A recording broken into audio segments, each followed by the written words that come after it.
Terjebak satu malam yang indah. Bab 041.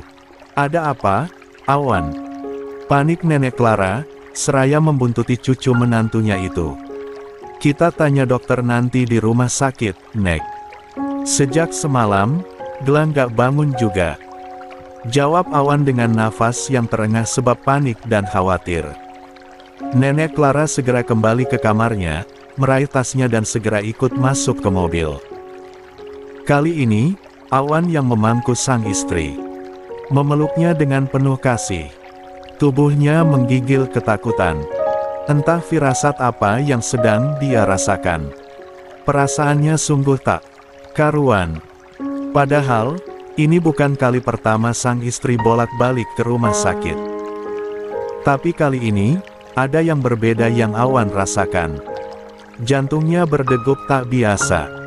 Bahkan tubuhnya ikut gemetaran. Suasana hatinya tak bisa dia gambarkan. Resah, gelisah, was-was, juga takut. Entah apa yang dia takutkan, tapi sungguh rasa itu mendominan dalam dadanya. Gela, bangun sayang, bisik Awan lirih, seraya menyapa lembut pipi pucat sang istri. Tapi, wanita itu tetap membisu. Matanya tertutup rapat.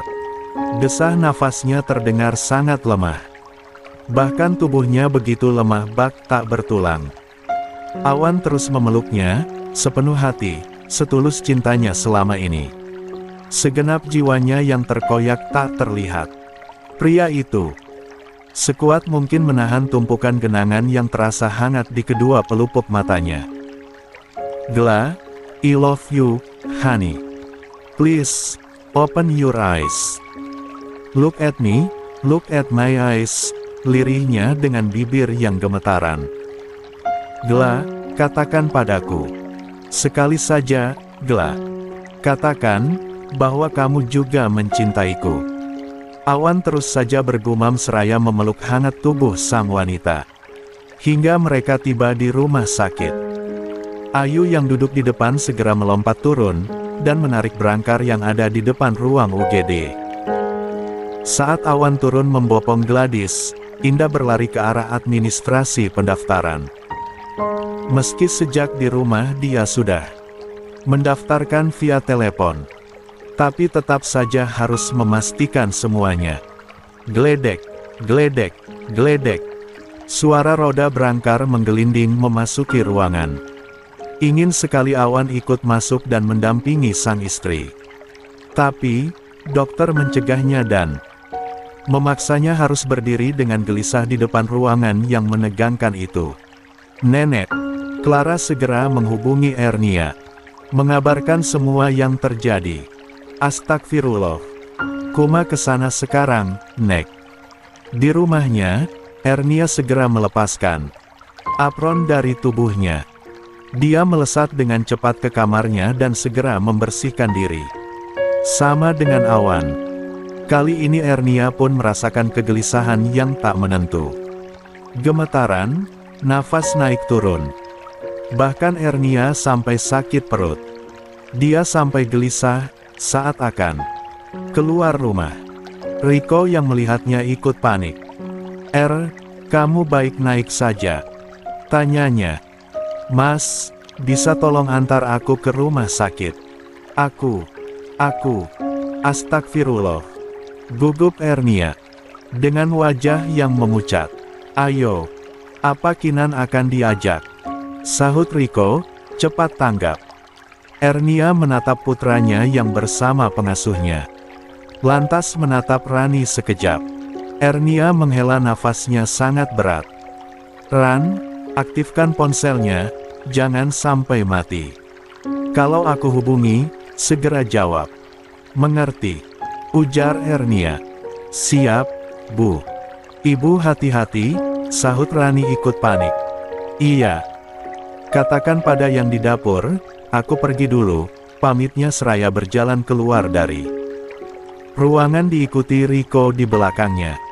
Ernia duduk di samping Riko dengan wajah paniknya. Sepanik Awan dan sang nenek yang berada di rumah sakit menanti kabar Gladys dari dokter. Riko tak berani bertanya pada wanita di sampingnya itu. Hanya menyodorkan sebotol minuman yang masih rapat. Tertutup segel. Minumlah. Ernia membuka tutup botol dengan tangan gemeter. Lantas meneguknya sedikit, dan menutupnya kembali. Mas remas lembut botol itu dengan tatapan kosong. Ke jalanan. Istighfar, Jangan panik begitu, lirih Riko, seraya mengusap lembut paha Ernia. Ernia mendorong punggungnya ke sandaran kursi. Lantas beristighfar dengan panjang. Dan berulang kali dia gumamkan. Riko hanya bisa menghela nafasnya panjang.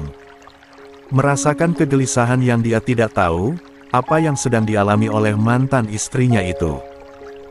Hingga mereka sampai di rumah sakit. Ernia sudah berlari lebih dulu. Meninggalkan Riko yang sedang memarkirkan kendaraannya. Dan, saat Ernia tiba di depan UGD, langkahnya terhenti.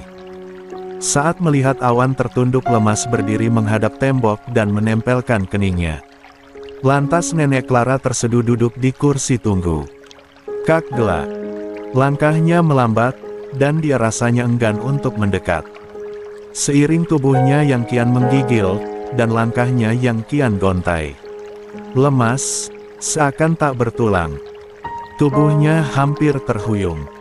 Tepat saat Riko berada di sampingnya, menahan bahunya kuat. Agar tubuh Ernia tetap tegak dan sanggup berjalan. Namun, langkah itu kian terseok, saat pintu terbuka dan berangkar keluar dari ruangan itu. Kak. Jerit Ernia sekencangnya seraya berlari mendekat. Awan menoleh saat mendengar suara Ernia yang menggelegar. Mengejar berangkar yang membawa tubuh Ernia kembali ke ruangan ICU. Riko ikut mengejar langkah Ernia yang terseok-seok sebab lemas.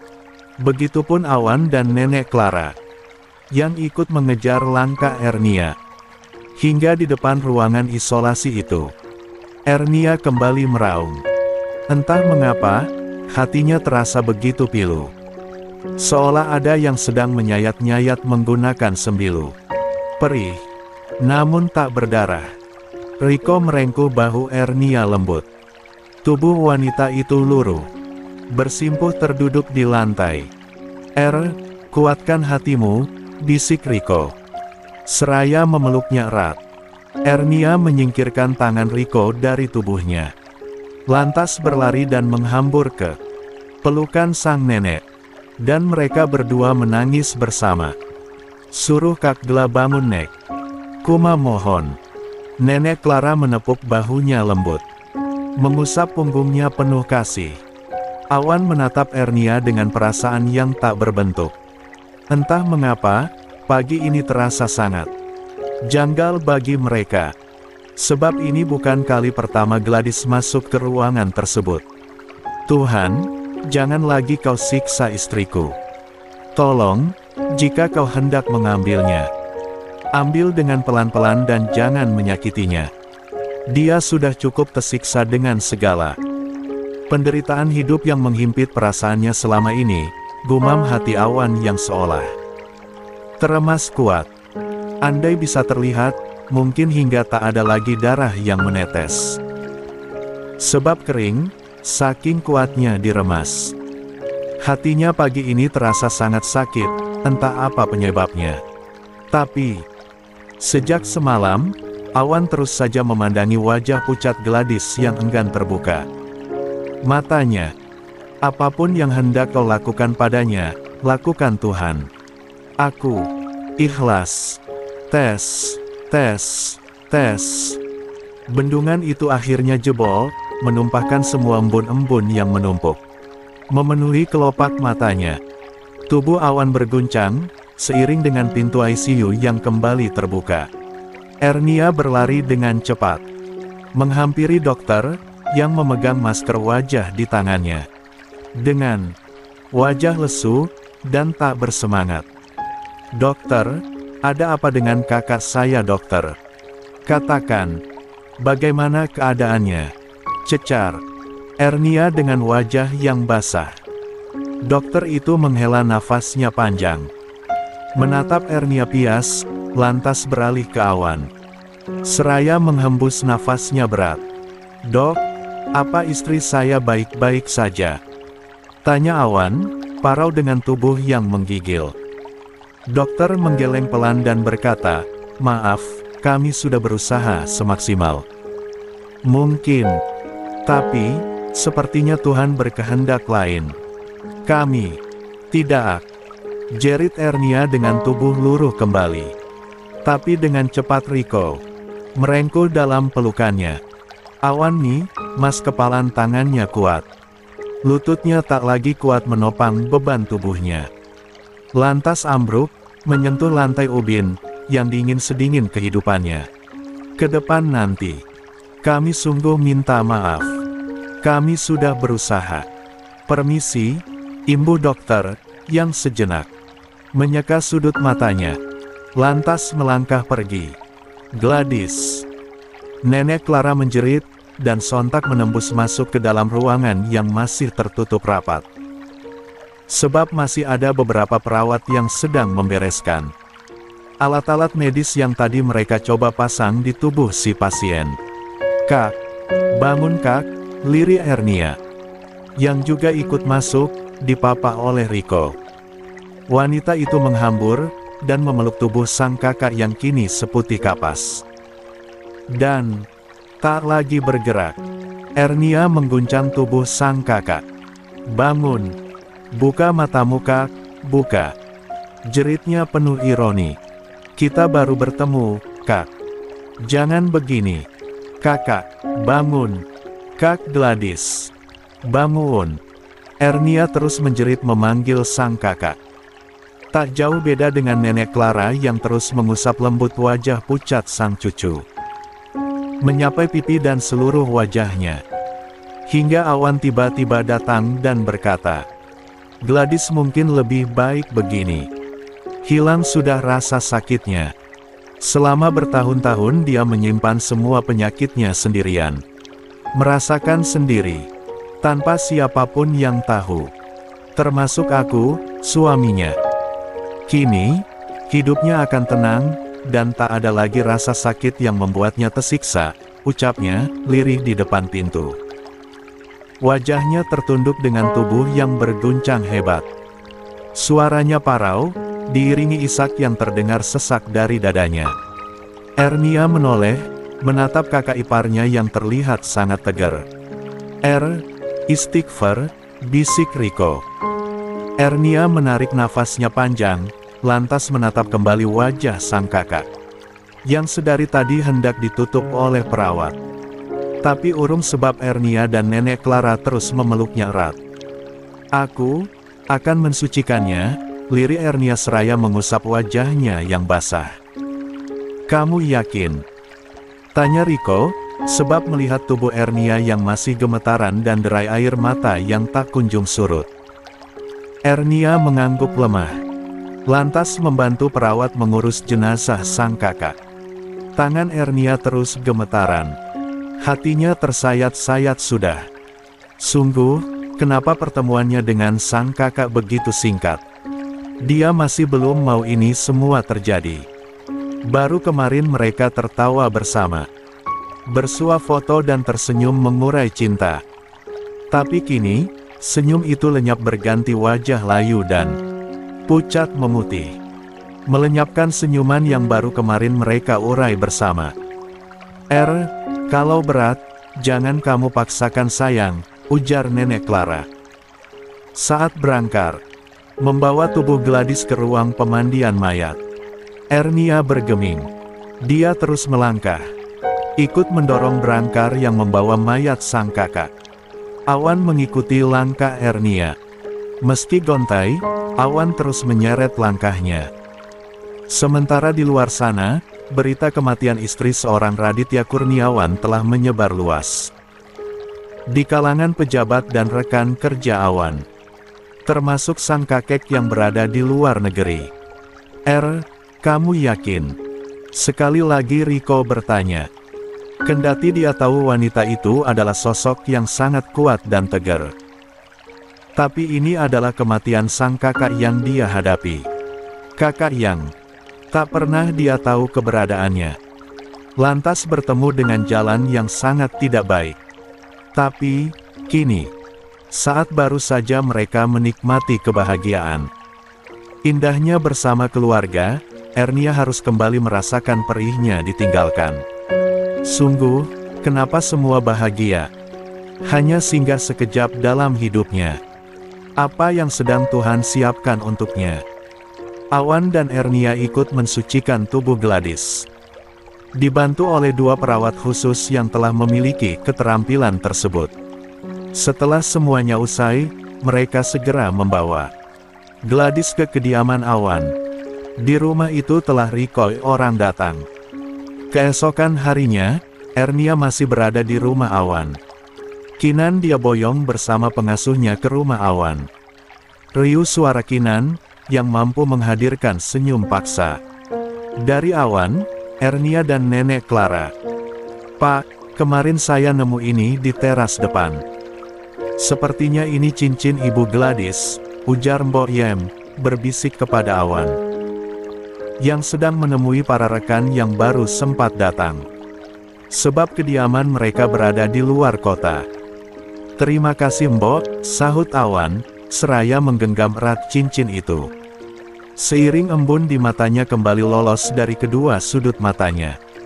Mengingat perjuangannya dulu untuk bisa menyematkan ring itu ke jari manis kekasihnya itu. Pikiran Awan melayang, dia teringat saat Gladys dengan susah payah ingin sekali melepaskan cincin itu dari jari tangannya. Iya, ingatannya tiba-tiba merambat memenuhi memorinya. Apa yang ingin Gela lakukan dengan cincin ini? Kenapa sore itu dia ingin sekali melepasnya? Gumam hati Awan. "Pak, ada tamu," katanya keluarga besar Ibu Gladys, ucap Pak Joni, satpam rumahnya. Membuyarkan lamunannya. Keluarga Gladys. Keningnya berkerut, bahkan yang dia tahu, hanya ada Nenek Clara. Keluarga istrinya itu. "Iya, Pak. Satu rombongan, ada 2 mobil." Awan kembali mengerutkan keningnya. Lantas menoleh ke arah Ernia dan neneknya, yang sedang bermain bersama Kinan dan pengasuhnya. "Katakan sama Nenek Clara dan Bu Ernia, ya. Katakan, ada yang mencari," titah Awan, yang segera bangkit setelah berpamitan kepada rekan-rekannya. Nenek Clara berdiri dengan cepat. Dia tahu, mungkin itu saudara dari Mahendra, ayah Ernia. Sementara Ernia gegas membopong Kinan, dan mengekori sang nenek. Clara sontak mendapatkan pelukan hangat, dari sang besan. Juga adik-adik Mahendra. Sementara Ernia hanya mematung menatap keharuan mereka yang sedang saling peluk dan menyapa dalam kehangatan. Lama dia mematung di tempatnya. Sebab sang nenek masih sibuk menerima sambutan dari keluarga sang besan. Kita ke belakang saja, ya."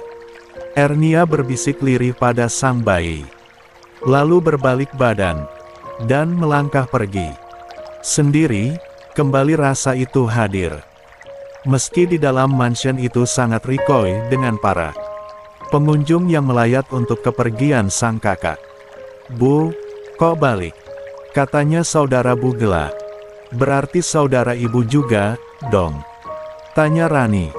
Seraya mengambil alih Kinan dari gendongan Ernia. Tapi Ernia enggan memberikannya. "Biar sama aku saja, Ran." "Tapi, Bu, biar ibu bisa membaur dengan keluarga ibu," ujar Rani sekali lagi. Ernia menggeleng lemah, lantas dia melangkah menuju kamar yang semalam ia gunakan untuk beristirahat. Kemudian mulai mengemasi pakaiannya juga pakaian Kinan. Rani tertegun, melihat sosok sang majikan. "Bu, kita mau pulang sekarang?" tanya Rani, sedikit ragu. "Iya, Ran. Kamu berkemas juga ya?"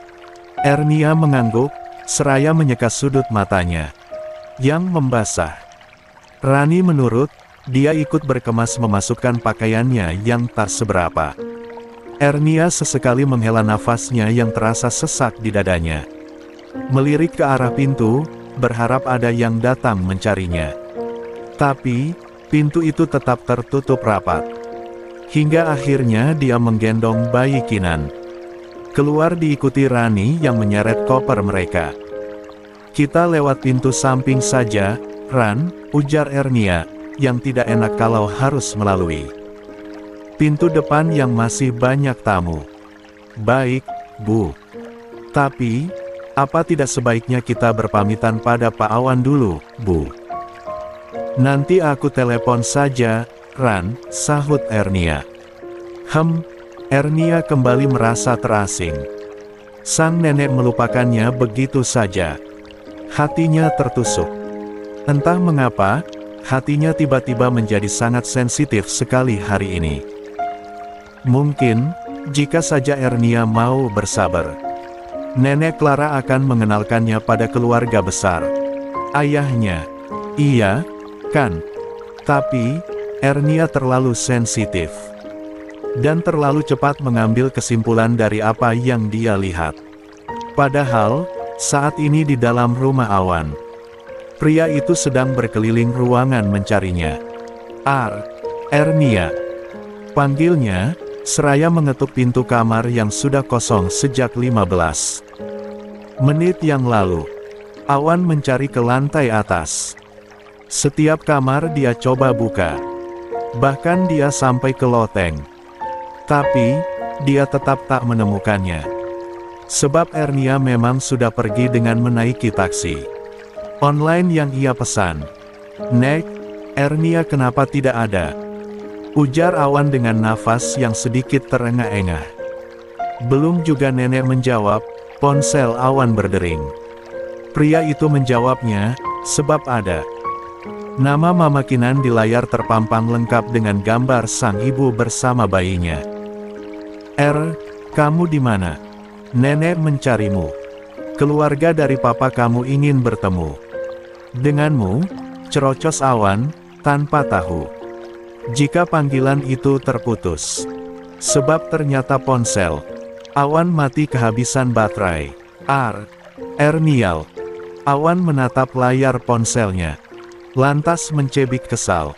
Saat tahu ponselnya mati, dia menatap Nenek Clara, juga segenap keluarga besar ayah Ernia, yang terlihat kecewa. "Ya sudah, nanti kita ke sana saja," ujar Nenek Clara seraya tersenyum samer. Mereka berbincang mengenai Gladys dan kehidupannya semasa hidup. Hingga waktu bergulir, dan malam datang membawa mereka semua harus beristirahat. Beruntung, rumah Awan memang besar, dengan banyak kamar. Jadi, bisa menampung seluruh keluarga besar. Itu, tanpa harus menyewa hotel untuk mereka menginap. Sementara itu, Ernia semalaman tak nyenyak tidur.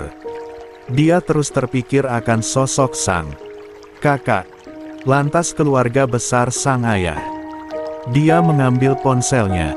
Ada chat dari Awan, yang mengatakan bahwa keluarga besarnya menginap di rumahnya. Iya. Keluarga Kak Gela, bukan keluargaku, lirihnya. Menahan perih di dalam dadanya.